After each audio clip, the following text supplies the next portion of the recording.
परमेश्वर के नाम को महिमा मिले। सबको जय मसीह की। और मैं अपने इस YouTube चैनल पर आप सबका स्वागत करता हूं। प्रभु महान है, करुणा निदान है। परमेश्वर पिता का धन्यवाद। और आज हम परमेश्वर के वचन से अध्ययन करेंगे। जो आज का मेरा मुख्य विषय है उसके ऊपर हम थोड़ी देर परमेश्वर का वचन मनन करेंगे और हम देखेंगे आत्मिक परिवार। एक आत्मिक परिवार कैसा होना चाहिए उसके बारे में परमेश्वर का वचन हमें क्या कहता है। परमेश्वर ने, जब हम उत्पत्ति की पुस्तक पढ़ते हैं, उसमें आदम और हव्वा के परिवार को आत्मिक परिवार बनाया था। लेकिन शैतान ने आकर उस आत्मिक परिवार को बिगाड़ दिया। और आज हम देखते हैं, आज इस दुनिया के अंदर भी बहुत सारे ऐसे परिवार हैं जो टूटे हुए हैं। अगर एक छत के नीचे पति पत्नी रहते हैं तो उनको जो है महीने हो जाती है आपस में बात किए हुए। बच्चे जो है माँ बाप से बात नहीं करते और उनकी आपस में बनती नहीं है। हर परिवार के अंदर देखे तो लड़ाई झगड़ा होता रहता है। ये सब शैतान ने आकर उस परिवार को जो है बिगाड़ दिया। परमेश्वर का वचन परिवार के बारे में, पति पत्नी के बारे में, बच्चों के बारे में क्या कहता है, आज हम परमेश्वर के वचन से सीखेंगे। और आप सब जो भी संदेश को सुन रहे हैं, प्रार्थना के साथ बैठे। और यदि आप भी ऐसी परिस्थिति से गुजर रहे हैं अपने परिवार के अंदर, तो आप परमेश्वर से प्रार्थना कर सकते हैं। हम परमेश्वर के वचन से देखेंगे उत्पत्ति की पुस्तक, उसका 2 अध्याय और 7 आयत है। उत्पत्ति 2:7 में लिखा हुआ है कि तब यहोवा ने आदम को भूमि की मिट्टी से रचा और उसके नथनों में जीवन का श्वास फूंक दिया और आदम जीवित प्राणी बन गया। यहाँ पर परमेश्वर ने सबसे पहले आदम को रचा मिट्टी से। परमेश्वर ने सब कुछ बनाया। सब कुछ बनाने के बाद उसमें रहने के लिए एक परिवार की आवश्यकता थी। अगर मेरे प्रियो, एक घर हम बनाते हैं और घर को बनाकर ऐसे ही छोड़ दिया और उसके अंदर कोई रहने वाला नहीं है, उस परिवार की देखभाल करने वाला कोई नहीं है, उस घर की कोई परिवार नहीं रहता, तो वो घर नहीं रहता। क्योंकि घर के अंदर एक परिवार, एक पति पत्नी, बच्चे होना बहुत जरूरी है। इसलिए उस अदन की वाटिका में एक परिवार का होना, एक आत्मिक परिवार का होना बहुत जरूरी था। और यहाँ पर लिखा हुआ है कि और यहोवा परमेश्वर ने पूर्व की ओर अदन में एक वाटिका लगाई और वहां आदम को, जिसने उसे रचा था, रख दिया। एक वाटिका देकर, एक जो है वाटिका को देकर परमेश्वर ने आदम को वहां पर रख दिया। और हम यहाँ पर देखते हैं कि मनुष्य की रचना हम यहाँ पर देखते हैं कि कैसे परमेश्वर ने मनुष्य की, आदम की रचना की। और यहाँ पर हम देखते हैं कि जब परमेश्वर ने आदम को रचा तो आदम को परमेश्वर ने 3 उपहार दिए थे। 3 गिफ्ट देकर, 3 चीज देकर परमेश्वर ने आदम को आशीषित किया था। पहला है विवाह। परमेश्वर ने हव्वा के साथ आदम का विवाह किया। विवाह, क्योंकि परमेश्वर ने आदम को अकेला नहीं छोड़ा, क्योंकि एक व्यक्ति से परिवार नहीं चलता। अगर परिवार को चलाना है तो पत्नी का होना, पति का होना बहुत जरूरी है। इसलिए परमेश्वर ने आदम को गिफ्ट के रूप में एक उपहार दिया, हव्वा उसको दी। और दूसरा दिया उसके लिए घर, मतलब अदन की वाटिका। पहला दिया जीवन साथी, दूसरा दिया घर, अदन की वाटिका। क्योंकि अब पति पत्नी को रहने के लिए घर की भी आवश्यकता होती है। इसलिए परमेश्वर ने आदम को पत्नी के साथ साथ अदन की वाटिका भी दी, मतलब घर भी दिया। और तीसरी चीज परमेश्वर ने उनको दी, काम, बागबानी, मतलब काम करने के लिए परमेश्वर ने आदम और हव्वा को दिया। मतलब पत्नी दी, घर दिया और बागबानी दी काम करने के लिए। आज हम देखते हैं कि दुनिया के लोग इन्हीं 3 चीजों के पीछे भागते हैं। काम के पीछे, और विवाह हो जाए उसके लिए, और एक घर मिल जाए उसके लिए।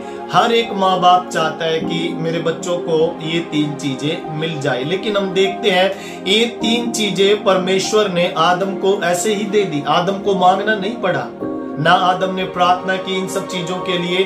खुश होकर परमेश्वर ने इन तीनों चीजों को आदम को जो है दे दिया।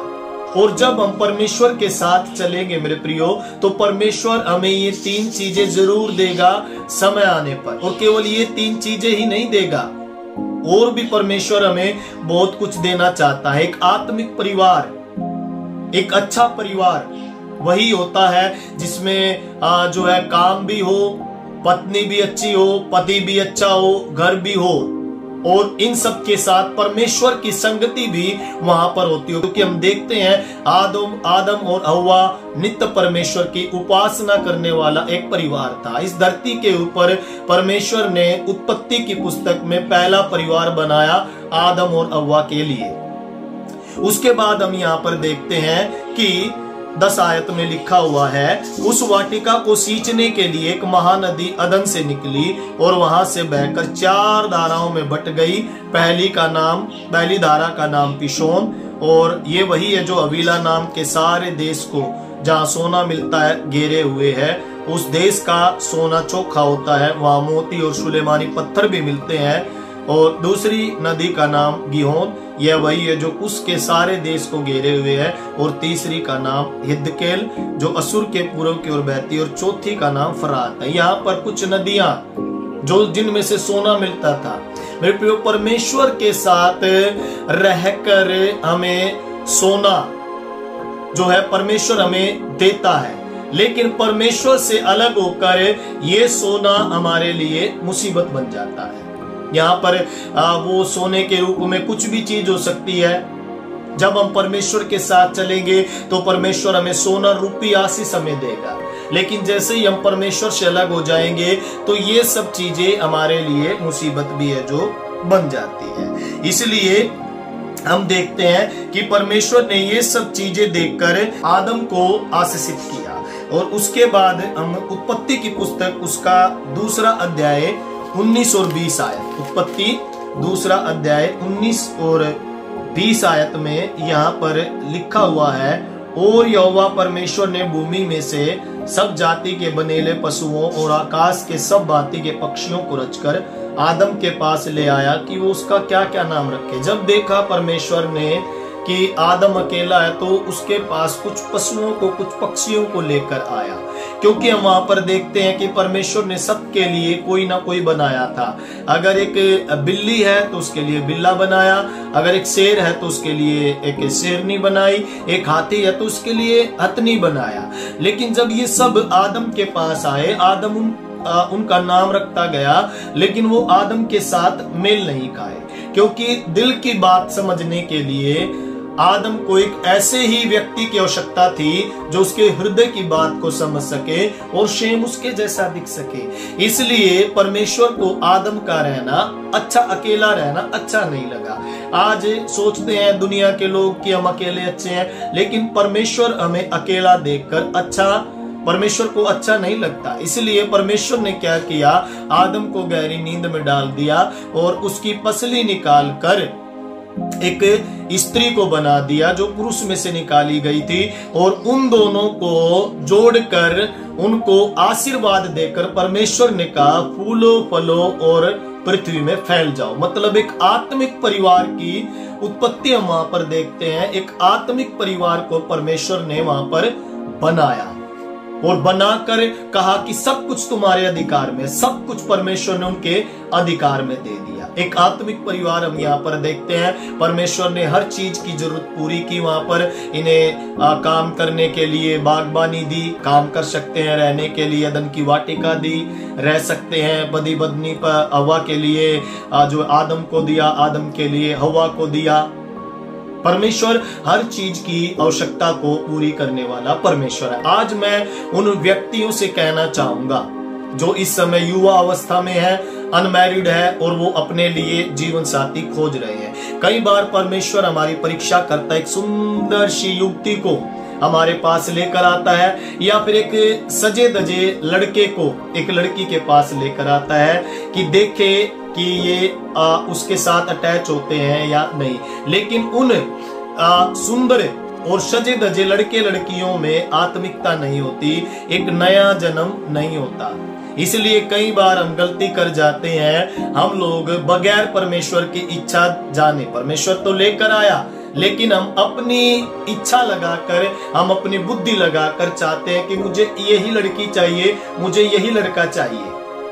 क्या परमेश्वर ने, हम ये जाने कि क्या परमेश्वर ने सच में मेरे लिए इसको बनाया है या नहीं बनाया है। एक बार मेरे प्रियो मैं कहना चाहूंगा, आप लोग प्रार्थना करें, परमेश्वर की इच्छा को जाने, क्योंकि परमेश्वर का वचन हमें बताता है, जब दूसरा कुरिन्थियों 6:14 हम पढ़ते हैं तो वहां पर लिखा हुआ है कि आसमानी जुए में मत जुतो। वहां पर लिखा हुआ है ज्योति का और अंधकार का कोई भी मेल नहीं होता। राजा सुलेमान के पतन का क्या कारण था?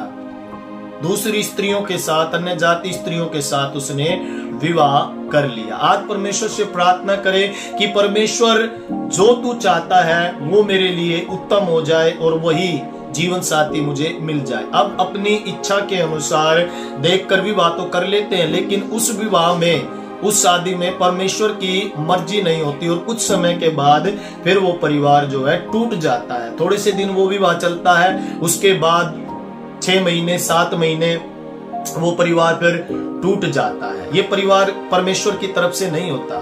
परमेश्वर चाहता है कि एक परिवार को जब जोड़ दिया तो हमेशा तक चले, एक आत्मिक परिवार वो हमेशा तक चले। इसलिए हमें परमेश्वर से प्रार्थना करनी है और उसकी इच्छा के अनुसार, उसकी जो इच्छा है उसकी इच्छा के अनुसार जीवन साथी हमें परमेश्वर से मांगना है। क्योंकि अब हम देखें आज का दौर, जब एक रिपोर्ट सामने आई तो बड़ी चौंकाने वाली रिपोर्ट थी। एक आंकड़ा जब सामने आया तो वो बहुत चकित करने वाला था। सबसे ज्यादा तलाक, डिवोर्स इन दिनों में अगर हो रहे हैं तो वो मसीह युवक युवतियों के हो रहे हैं। क्यों? क्योंकि शैतान ने उनके आत्मिक जीवन को, उनके आत्मिक परिवार को बिगाड़ दिया है। हम उत्पत्ति की पुस्तक में भी पढ़ते हैं कि कैसे शैतान ने उस आत्मिक परिवार को, शैतान को अच्छा नहीं लगा कि आदम और हव्वा कैसे सुखी जीवन व्यतीत कर रहे हैं, इसलिए उसने आकर हवा को बहकाया और आदम भी उनकी बातों में आ गया और वो एक आत्मिक परिवार, एक सुंदर परिवार जो नित्य परमेश्वर की उपासना करता था, वो परमेश्वर को देखकर डर गए। शैतान ने तोड़ दिया। आज हमारे आत्मिक परिवारों को भी शैतान जो है तोड़ना चाहता है। पति पत्नी के बीच में मिसअंडरस्टैंडिंग डालकर और दूसरा बच्चों और माताओं के, माँ बाप के बीच में डालकर, उन बातों को डालकर वो हमारे परिवार को भी बिगाड़ना चाहता है। आज मेरे प्रियो हम समझे कि हमारे आत्मिक परिवार को कौन बिगाड़ना चाहता है। शैतान को हमें अवसर नहीं देना। नित्य हमारे घर में प्रार्थना होनी है। ज्यादातर हमने देखा है कि कई जो है महिलाएं, कई बहनें कहती है कि मेरा पति मुझे समझता नहीं है, या पति कहता है कि मेरी पत्नी मुझे समझती नहीं है। इन सब का कारण क्या है? पर शैतान ने उनके बुद्धि के अंदर वो डाउट पैदा कर दिया, उनको बिगाड़ दिया, उनके आत्मिक परिवार को बिगाड़ दिया। मैं कहना चाहूंगा हर एक पति अपनी पत्नी को समझे, समान दर्जा दे।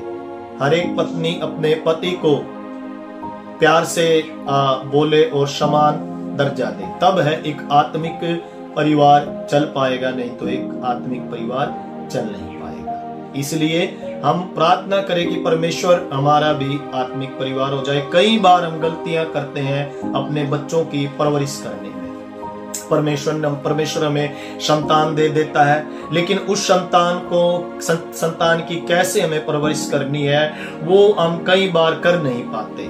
बच्चे तो परमेश्वर ने दे दिए, अब उनको पालना कैसे है वो हमें पता नहीं चलता। उसके लिए भी हम एक उदाहरण देखेंगे, हम निकालेंगे 1 शमूएल 2 अध्याय और 12 आयत में। 2 अध्याय की 12 आयत में लिखा हुआ है, एली के पुत्र तो लुच्चे थे, उन्होंने यहोवा को ना पहचाना। यहाँ पर एली याजक के बारे में लिखा हुआ है। वो एली जो परमेश्वर की आराधना करता था, परमेश्वर के मंदिर में जाकर। उसके 2 बच्चे थे, उसके दोनों बेटों के बारे में लिखा हुआ है कि उनका स्वभाव, उनका चरित्र, उनका जीवन ठीक नहीं था, और लिखा है उन्होंने परमेश्वर को ना पहचाना। एली परमेश्वर को जानता था, लेकिन एली के 2 पुत्र होपनी और पिनहास, वहां पर लिखा हुआ उनका नाम, उन्होंने जो है परमेश्वर को नहीं जाना। और इसका कारण क्या है? परमेश्वर को ना जानने का कारण क्या है? एली। क्योंकि एली ने अपने बालकों को, अपने दोनों बच्चों को उस मार्ग की शिक्षा नहीं दी जिस मार्ग पर वो चलता था। शुरुआत से ही बच्चे तो परमेश्वर ने दे दिए, एक आत्मिक परिवार में बच्चे तो आ गए, लेकिन उन बच्चों की परवरिश कैसे करनी है वो हमें नहीं पता। और वही काम एली ने किया। उसके दोनों बच्चे जब जवान हुए तो वो लुच्चे हो गए और परमेश्वर के नाम को उन्होंने नहीं जाना। और लिखा है, याजकों की रीति लोगों के साथ यह थी कि जब कोई मनुष्य मेल बलि चढ़ाता था तब याजक का सेवक मांस पकाने के समय 3 नोक वाला कांटा हाथ में ले आकर उस कढ़ाई, हांडिया, हंडे या तसले के भीतर डालता और जितना मांस कांटे में लग जाता था उतना याजक आप ले लेता। ऐसा ही वे सिलो में सारे इजरायलियों से किया करते थे जो वहां आते थे। उसके यहाँ पर लिखा हुआ है कि चलो ठीक है, वो जवानी में बहके हुए थे, उनका चरित्र अच्छा नहीं था, लेकिन याजक ने उन्हें मंदिर में सेवा करने के लिए भी दे दिया। एली को अपने बच्चों के बारे में पता था, बावजूद उसके उन्हें रोकने के लिए, उन्हें मंदिर में सेवा करने के लिए भी दे दिया। एक बहुत गलत काम यहाँ पर एली ने किया। परमेश्वर के मंदिर में अपने उन दोनों लड़कों को सेवा के लिए वो भेजने लगा, क्योंकि एली अपने दोनों बच्चों के प्यार में अंधा था। उसे तो वही है जो दिखाई देते थे। एली तक ये समाचार पहुंचा कि तेरे दोनों बच्चे जो है ना ऐसे ऐसे काम करते हो, भेंट जो आती है वहां पर उसमें से वो निकाल लेते हैं पहले ही, और आराधनालय में आने वाली स्त्रियों के साथ वो कुकर्म करते हैं, बलात्कार करते हैं। फिर भी एली ने उन पर ध्यान नहीं दिया। एली को डर था, एली को डर था। और जैसे यहाँ पर 22 आयत में लिखा हुआ है, एली तो अति बूढ़ा हो गया और उसने सुना कि उसके पुत्र सारे इजराइल में कैसा व्यवहार करते हैं, वर्ण मिलाप वाले तंबू के द्वार पर सेवा करने वाली स्त्रियों के संग कुकर्म भी करते हैं। उसने सुना कि मेरे पुत्र कैसा व्यवहार करते हैं, सुनकर भी उसने अपने पुत्रों को नहीं समझाया। उनसे हो सकता है कि एली उनसे डरता होगा। और 23 आयत में जैसा लिखा है, तब उसने उनसे कहा, तुम ऐसे ऐसे काम क्यों करते हो? मैं इन सब लोगों से तुम्हारे कुकर्मों की चर्चा सुनता हूँ। हे मेरे बेटो, ऐसा ना करो, क्योंकि जो समाचार मेरे सुनने में आता है वह अच्छा नहीं। तुम तो यहोवा की प्रजा से अपराध करते हो। मतलब जिस तरीके से उनको समझाना चाहिए था, जिस तरीके से उनसे बातचीत करनी चाहिए थी, उस तरीके से एली ने उनसे बातचीत नहीं की, उन्हें समझाया नहीं।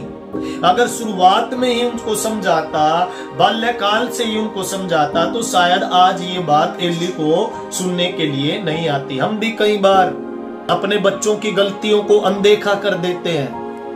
एक आत्मिक परिवार में ऐसा नहीं होना चाहिए। जब हमें पता चलता है कि हमारे बच्चे इस मार्ग पर चलने लगे हैं, उस मार्ग पर चलने से उन्हें तभी रोकना चाहिए। परमेश्वर का वचन कहता है, अपने बालकों को उसी मार्ग की शिक्षा दो जिस मार्ग पर उन्हें चलना चाहिए। आजकल परिवारों की हालत ऐसी है, माँ बाप को पता नहीं है बच्चा कहाँ पर है, मेरी बेटी कहाँ पर है, मेरा बेटा कहाँ पर है। कभी हम उनके बारे में जो है नहीं जानते। कई बच्चे डिप्रेशन में चले जाते हैं, कई बच्चे टेंशन में चले जाते हैं, नशा तक करने लग जाते हैं, इसलिए कि एक पिताजी, एक माँ उनको समय नहीं दे पाता। आज हमें अपने परिवार को समय देना बहुत जरूरी है। परिवार इसलिए टूट रहे हैं क्योंकि हम अपने काम में इतने व्यस्त हो गए हैं, इतने बिजी हो गए हैं कि हम अपने परिवार को समय नहीं दे पाते। इस कारण हमारे आत्मिक परिवार जो परमेश्वर ने बनाया था वो टूट जाते हैं। कितना समय हो जाता है ढंग से अपने बच्चों से बात किए हुए, उनके बारे में जानना कि मेरा बच्चा किस लाइन पर चल रहा है। कई माँ बोलते हैं बस हम जरूरत पूरी करेंगे, बच्चों से बातचीत नहीं करेंगे। नहीं, बच्चों के संग बैठकर बातचीत करना बहुत जरूरी। एली ने ऐसा करना जरूरी नहीं समझा। दूसरे लोगों से एली सुन रहा है कि तेरे बच्चे ये सब करते हैं, एली को पता, एली ने उनको समझाया नहीं। एली के जीवन में यहाँ पर हम एक डर देखते हैं। वो जिस तरह से बातें कर रहा है कि हे मेरे बेटो, ऐसा करना तुम्हारे लिए ठीक नहीं है। इसलिए 2:30 आयत में हम पढ़ते हैं कि लिखा है कि इसलिए इजराइल के परमेश्वर यहोवा की यह वाणी है कि मैंने कहा तो था कि तेरा घराना और तेरे मूल पुरुष का घराना मेरे सामने सदैव चला करेगा, परंतु अब परमेश्वर की वाणी यह है कि यह बात मुझसे दूर हो, क्योंकि जो मेरा आदर करे मैं उनका आदर करूंगा और जो मुझे तुच्छ जाने वे छोटे समझे जाएंगे। परमेश्वर कहता है कि जो मेरा आदर करेगा मैं उसका आदर करूंगा और जो मुझे तुच्छ जाने उन्हें मैं छोटा समझूंगा। सुन वे दिन आते हैं कि मेरा भुजबल और मेरे मूल पुरुष के घराने का भुजबल ऐसा तोड़ डालूंगा कि तेरे घराने में कोई बूढ़ा न होने पाएगा। मतलब यहाँ पर कह रहा है कि जवानी में ही सब खत्म हो जाएंगे। एली के परिवार के लिए भविष्यवाणी, और ये श्राप एली के परिवार में इसलिए आया क्योंकि एली के दोनों लड़के लुच्चे थे, परमेश्वर को नहीं जानते थे, परमेश्वर के विरुद्ध का काम करते थे, और एली उनके प्यार में अंधा था अपने बच्चों के। उन्होंने एली को आज मैं बताना चाहता हूँ, ज्यादातर सेवक के बच्चे जो होते हैं ना, उनके अंदर एक घमंड होता है कि मेरा पिताजी आराधनालय में सेवा करता है, इसलिए उनका हृदय घमंड से भर जाता है। वो अपने आप को बड़ा दिखाते हैं, औरों को वो छोटा समझते हैं, अपने आप को वो बड़ा दिखाते हैं। एली ने कभी उन्हें समझाने की, अपने पास बैठाकर उन्हें समझाने की कोशिश नहीं की। इसलिए परमेश्वर कहता है कि कोई बूढ़ा नहीं होगा, सब जवानी में ही जाएंगे। परमेश्वर कहता है। एली के पास ये संदेश पहुंच गया। और 34 आयत कहती है, और मेरी इस बात का चिन्ह वह विपत्ति होगी जो होपनी और पिनहास नामक तेरे दोनों पुत्र पर पड़ेगी, अर्थात वे दोनों के दोनों एक ही दिन मर जाएंगे। परमेश्वर ने बता दिया कि वो मरेंगे, दोनों मरेंगे। विपत्ति, अपने द्वारा विपत्ति लेकर आया एली अपने परिवार के अंदर, क्योंकि उसने अपने बच्चों की अच्छी परवरिश नहीं की। जो एक आत्मिक परिवार के अंदर, जो एक अच्छे परिवार के अंदर, एक सेवक के परिवार के अंदर जो बातें होनी चाहिए वो बातें नहीं थी। और हम यहाँ पर देखते हैं कि यहाँ पर कह दिया कि वो दोनों एक ही दिन में मरेंगे। और उसके बाद जब वाचा का संदूक छीन लिया गया, यहाँ पर लिखा हुआ है 4 अध्याय की 2 आयत में, तब फिलिस्तियों ने इजराइल के विरुद्ध पाती बांधी, और जब घमासान युद्ध होने लगा तब इजरायली फिलिस्तियों से हार गए। परमेश्वर के लोग फिलिस्तियों से हार गए। फिलिस्ती शैतान, शत्रु, दुश्मन, उनसे परमेश्वर के लोग हार गए। क्यों? क्योंकि उस युद्ध में ओपनी और पिनास था। उस युद्ध में एली के दोनों पुत्र गए हुए थे, और युद्ध इतना घमासान हुआ कि 4000 इजरायली पुरुष मारे गए। 4000 इजरायली पुरुष मारे गए। किस लिए?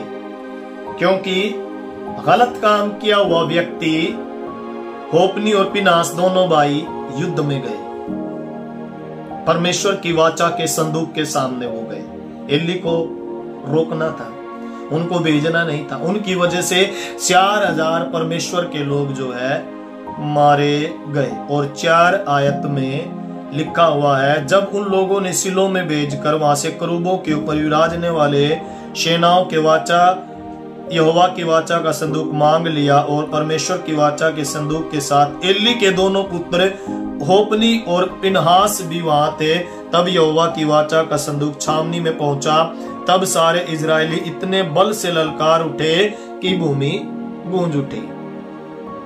आत्मिकता नहीं है, फिर भी चिल्ला रहे हैं परमेश्वर के संदूक के सामने। लोग इतने मारे गए, फिर भी चिल्ला रहे हैं। आज कई कलीसियाओं की हालत ऐसी है, आत्मिकता नहीं है, आत्मिकता में मरे हुए हैं, फिर भी जोर जोर से चिल्लाते हैं। वो सोचते हैं कि उनके चिल्लाने से परमेश्वर उनकी सुनेगा। यहाँ पर ये लोग नारे लगा रहे हैं, लिखा पृथ्वी डोल उठी, कांप उठी, इतने लोग मारे गए और ये चिल्ला रहे हैं। आज कलीसिया की हालत भी ऐसी ही है। ऐसे लोग जो चिल्लाते हैं वो आत्मिकता में मरे हुए हैं। परमेश्वर बहरा नहीं है जो हम चिल्लाकर जो है उसको अपने शब्दों को सुनाएंगे। वो हमारे होठों से हिलते हुए शब्दों को सुनने वाला भी परमेश्वर है। उसके बाद 10 आयत में हम पढ़ते हैं, तभी फिलिस्ती लड़ाई के मैदान में टूट पड़े और इजरायली हार कर अपने डेरे को भागने लगे, और ऐसा अत्यंत संहार हुआ कि 30,000 इजरायली पैदल खेत आए और परमेश्वर का संदूक छीन लिया गया, और एली के दोनों पुत्र होपनी और फिनास भी मारे गए। वाचा का संदूक भी गया, परमेश्वर का संदूक, और होपनी और फिनास वहां पर मारे भी गए, एली के पुत्र। परमेश्वर का पवित्र संदूक वो भी शत्रुओं के हाथ में आ गया। और उसके बाद तो हम देखते हैं एली भी मरा और इनके पुत्र की बहू भी जो है मर गई। आत्मिक परिवार में शैतान ने गड़बड़ी डाली। आज मेरे प्रियो, हम अपने बच्चों के लिए प्रार्थना करें, आज हम अपने परिवार के लिए प्रार्थना करें। आज हम देखे फैमिली प्रेयर, पारिवारिक प्रार्थना खत्म हो गई है। शैतान ने पारिवारिक प्रार्थना खत्म कर दी है। अगर आज हमें अपने परिवार को बचाना है तो एक पारिवारिक प्रार्थना जरूर होनी चाहिए, अपने बच्चों के लिए, अपनी पत्नी के लिए, अपने पति के लिए। एली ने यहाँ पर अपने बच्चों को अगर समझाया होता तो परमेश्वर का संदूक शत्रुओं के हाथ में होता। अगर हव्वा ने शैतान को अवसर न दिया होता तो पाप हमारे जीवन में न आया होता। इस संदेश के माध्यम से मैं आप लोगों को इतना बताना चाहता हूँ, अगर आत्मिक परिवार हमें चाहिए तो हमें प्रभु के सम्मुख बैठकर प्रार्थना करनी। परमेश्वर संदेश के द्वारा आप सबको आशीष दे।